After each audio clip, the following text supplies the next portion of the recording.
Good morning, it's Kat here from 5 Acre Farm. We've come down to the garden to do number 5.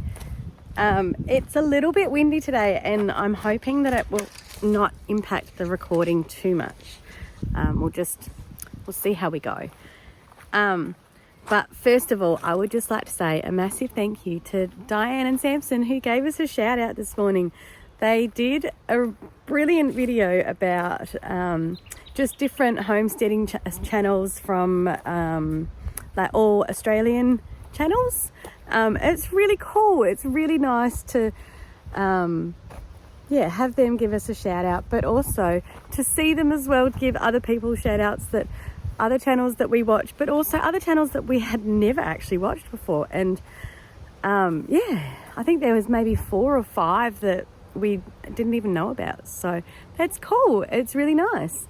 And anyone that's come along from that, watching that channel, and they've subscribed to us, hi and welcome. It's awesome. Thank you so much. Let me know in the comments down below. Let me know if you've come from Diane and Samson's video, and let me know where you're from. It's cool.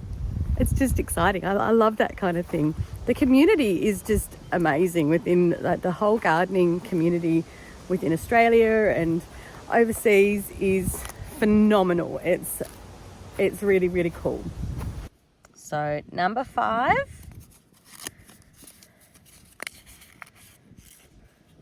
Jalapeños.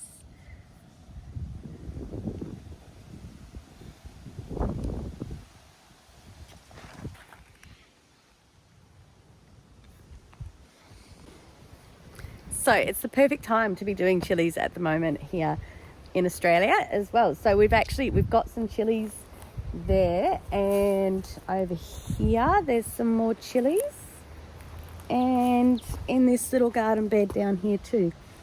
So we love our chilies. We really are like, I think pretty much most mornings we'll have chili sauce on our eggs, and we'll most dinners as well we'll be adding chili sauce to.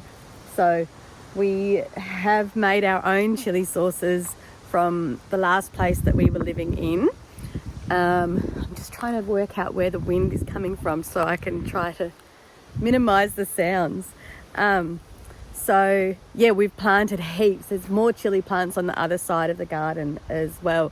So we are wanting to grow heaps. We have like a bit of a hit and miss with them. We grew quite a few here.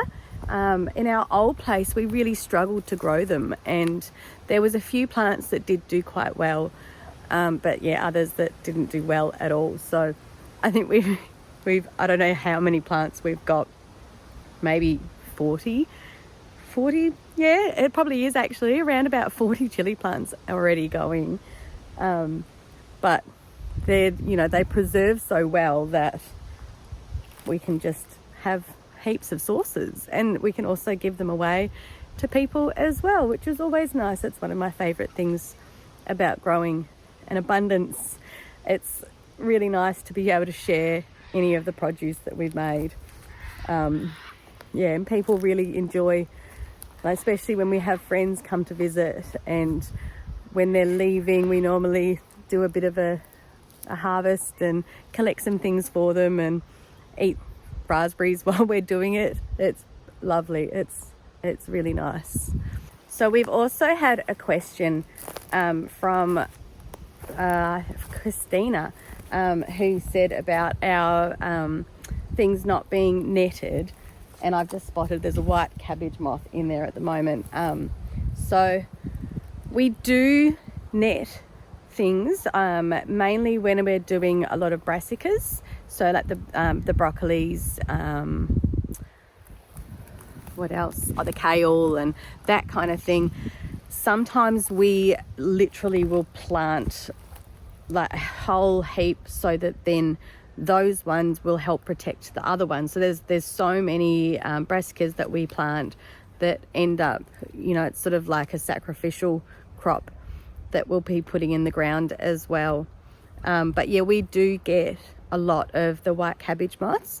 Justin and I were actually talking about it just yesterday and saying how, you know, it seems that at the moment in particular, a lot of the white cabbage moths are actually up at one of our swales. So I'm going to take you up there to show you what's happening up there, because we were, yeah, I think it's quite interesting. I don't know if it's going to work for, you know, the whole growing season with all the brassicas and everything, but hopefully it will.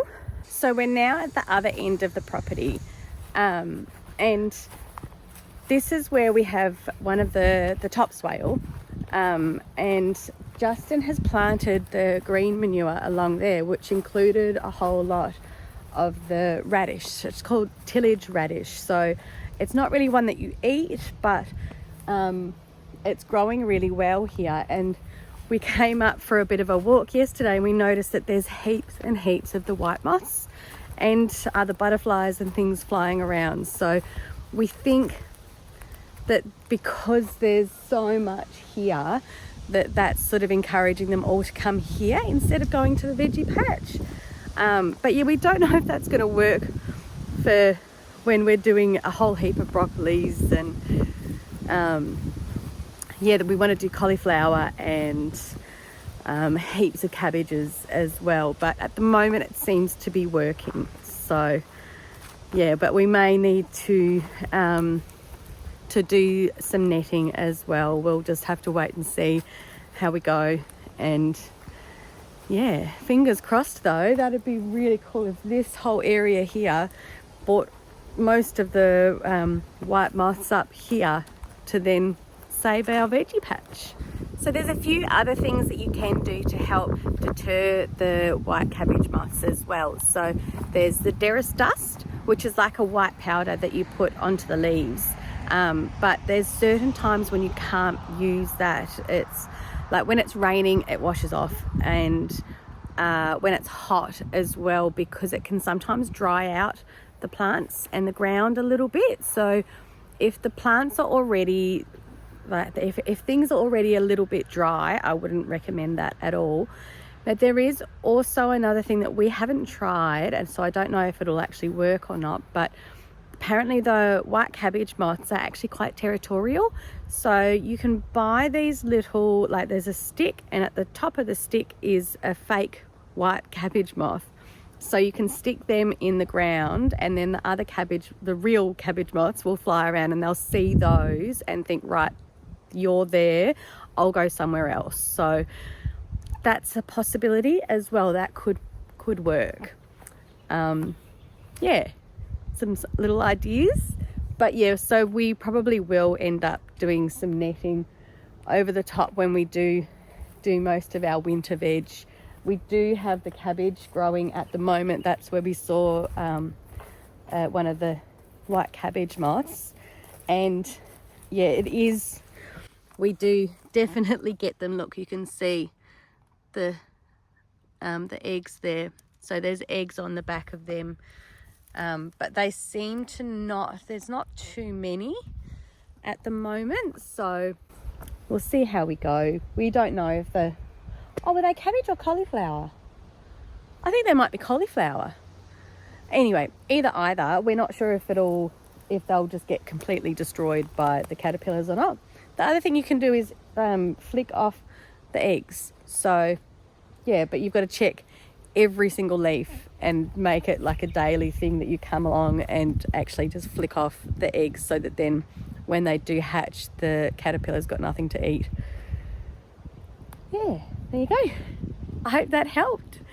And again, thank you to Diane and Samson, and also another big welcome to everyone that's new here.